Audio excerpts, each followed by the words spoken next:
Welcome once again, guys, to a brand new installment of the Visual Vapor Reviews. Now, today is Super Saiyan Sunday, and I know I missed Throwdown a Thursday and a spectacular Saturday, but I had some stuff to take care of, and I needed to do some extra work around the side, so I wasn't able to do a video, and I apologize for that, but we're going to try and make up for that today with a special,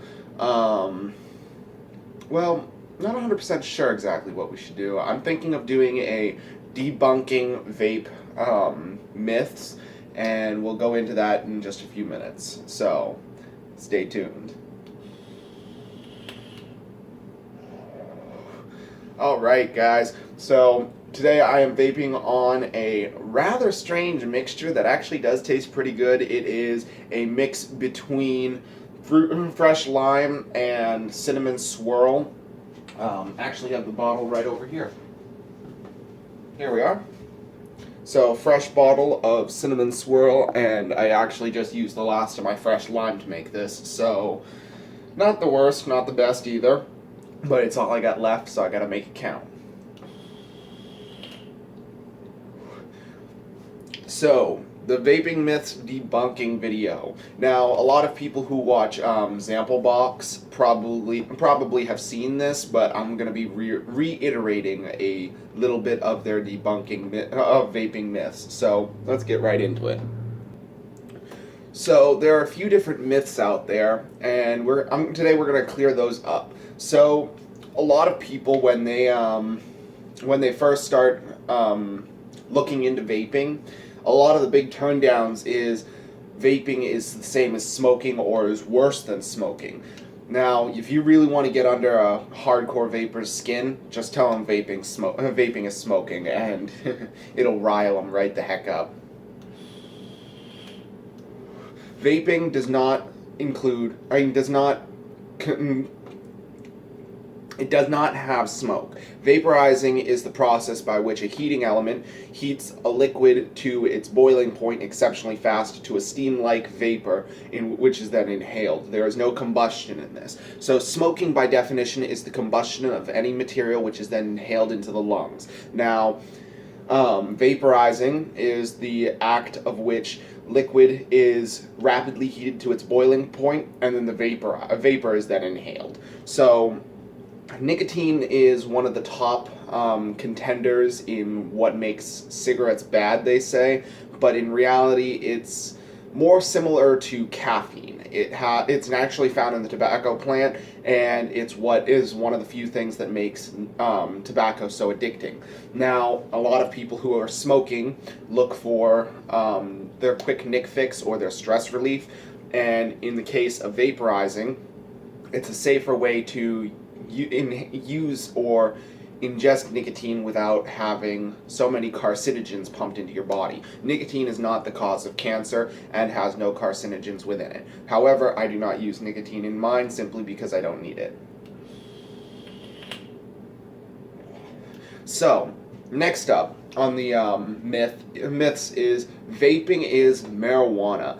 Vaping is not marijuana in and of itself. Vaporizing is using liquids which have 4 chemicals, and none of them technically 3 with a 4th optional chemical, and none of those chemicals contain THC, CBD, or any marijuana byproduct. So, let's get into the 4 chemicals. There are 4 chemicals, with actually, as I said before, 3 with a 4th optional. So, propylene glycol, vegetable glycerin, and the flavoring, and the optional 4th is nicotine. Nicotine can be optional in your vape liquids, meaning you can have ones with no nicotine or some with different varying strengths. So that all depends on you, the user, and how much you're looking to use. As always, please vape responsibly. And be 18 or over if you are, and depending on your state. Be sure to check your state laws and regulations before picking up your vaporizer for the first time. Also, next myth, probably one of the most common ones, is vaping causes vape liquids contain formaldehyde. Formaldehyde is a common chemical used in the embalming of the human body after it's deceased, and is used to slow the decomposition process for the viewing of before loved ones during a funeral. Now, formaldehyde is a very strong compound, and as expected, very poisonous to the human body. But so for a while, a lot of people were saying that vapes contained formaldehyde, and it was one of the biggest fears around vaping contenders when they were first starting out vaping. And there was a test a long time ago for vaping back in the beginning of when vapes really started to come into their own around the early 2000s. Basically what they did was they took a coil, the original Aspire Nautilus coil, and it was rated for 30 to 70 watts. And now, when you think of a coil being rated for something like that, it means it can handle a wattage range of 30 to 70 watts. Pretty simple. So you have your wattage right up here. This is 70. It would be rated anywhere between 30 and 70. And that means that that's its vaporization point for the best flavor and best vaporization process to give you that really good vapor production. And what they would do is they would take that coil, neglect the reading altogether, or the rating altogether, and they would turn it up way beyond its normal recommended range, to the point where the coil would burn and crumble and decompose, and it was horrible, because what they were doing was they were simulating something that no vapor in their right mind would do, which is a burnt hit. Well, no vapor in their right mind willingly would do. So a burnt hit is when you are no longer vaporizing the liquid, you are vaporizing too much of the liquid at the same time, and it's causing the cotton that's there to be unable to absorb liquid fast enough, therefore burning the cotton as well as the vapor. So you'd be getting be getting essentially smoke and vapor at the same time, and that's what would cause higher levels of formaldehyde. Now, vaping on its own has a combustion rate when the coil's wattage or heat exceeds that of the vaporization process. So when it vaporizes the liquid too fast for the cotton to absorb, that's when it starts burning and creating formaldehyde, because the material used for the coil will start breaking down and burning with the cotton as well. And that's what created formaldehyde. Now, that chemical process is something that would never happen to any normal vapor that is trying to just vape. If they're trying to get a burnt hit and you like that kind of thing, I'm sorry, that is disgusting, and no vapor in their right mind should ever try it. I've had the misfortune of getting a burnt hit once before, and it is absolutely disgusting. Because what happened was, when I first got my vape set up, my first vape ever, which was, I believe it was the Vapin Plus from Rite Aid, that thing had a ceramic coil, and I was puffing on it quite a lot. Now, what I did was, rather than wait for it to wick up, I just started vaping right away as soon as I put the liquid in. I thought, let's go. And I got the worst burnt hit ever, and it was just never the same ever again after that. So be sure that your coil has ample wicking time, and prime your coils beforehand so you don't have to wait nearly as long. That's just something to kind of help you guys out. That kind of debunks the formaldehyde myth. Next up, most common one of them all. Biggest one. Hardest one to get around, and a lot of people see it as the biggest deal breaker for vaping. And we'll get into that in just a sec. So, it's a pretty easy myth to understand, because, and I'm calling it a myth, some of you are probably not sold on this one yet, whether it does or doesn't contain it, but we'll kind of sort out the details as we go along. So, alright, next one.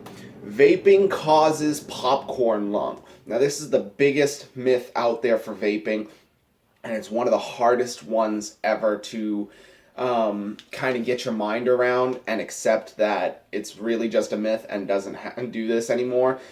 When vaping first started coming out, well, actually, let's take a little bit of a history lesson. There's a chemical out there that causes popcorn lung, and it is called diacetyl. Diacetyl is a chemical compound that was used to, or diacetyl, yes, as my fiance so wonderfully pointed out. But it was contained in the sweetness and buttering process of popcorn in popcorn factories. Okay, but it was can I finish here? So it was used to butter and sweeten the popcorn in popcorn factories, and it was basically a lot of the people who were there were getting popcorn lung, which is a disease in which the lung becomes has a lot of deforming on it, and it basically looks like popcorn on the inside. Now, the problem with that is that diacetyl or diacetyl is that it was found in a lot of early on vape liquids, such as the blue e-cigs, the Vuse e-cigs. A lot of those e-cigs that used fruity or buttery flavors, you had diacetyl. And even then, the concentrations were so low you couldn't get popcorn lung from it, but they were saying that because it contained that chemical that you would get popcorn lung from it. I apologize for the lighting, guys. There's a bit, and the sun is glaring down on me. So now the problem with that chemical being found in vape liquids, a lot of people started saying that it had a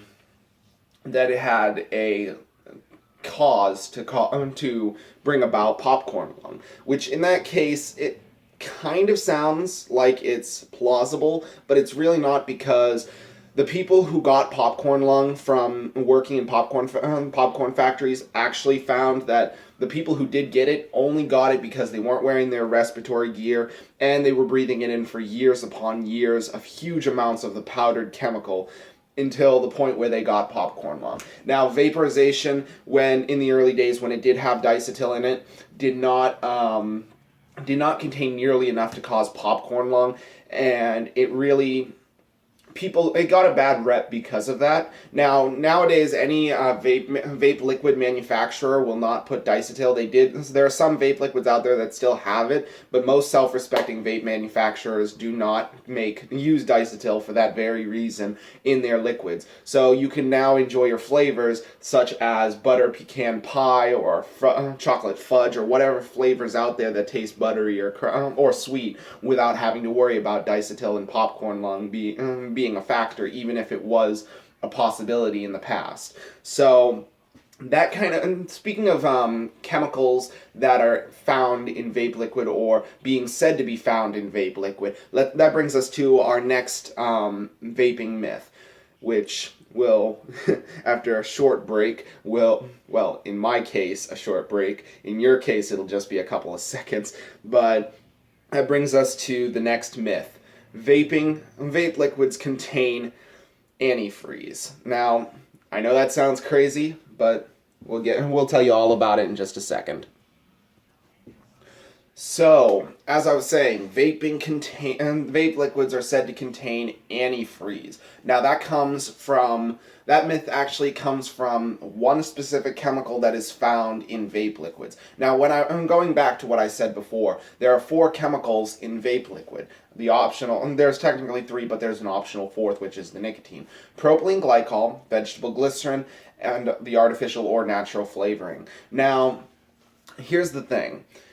One of the main components in antifreeze is propylene glycol. Now, before we get into that too deeply, let me let you know right away that 93% of the things that you use every day contains propylene glycol or vegetable glycerin. Vegetable glycerin is ingested by you in most of the foods you eat every day, and propylene glycol is in a lot of makeup products as well as some of the food you eat as well. So, believe it or not, whether you know it or not, you are ingesting propylene glycol or vegetable glycerin on a daily basis. So, propylene glycol is one of the main base ingredients in antifreeze. Now, to note, just because a chemical, which is a part of a full compound, does that mean that that chemical that is present in a compound is present altogether, and the entire compound is present? No.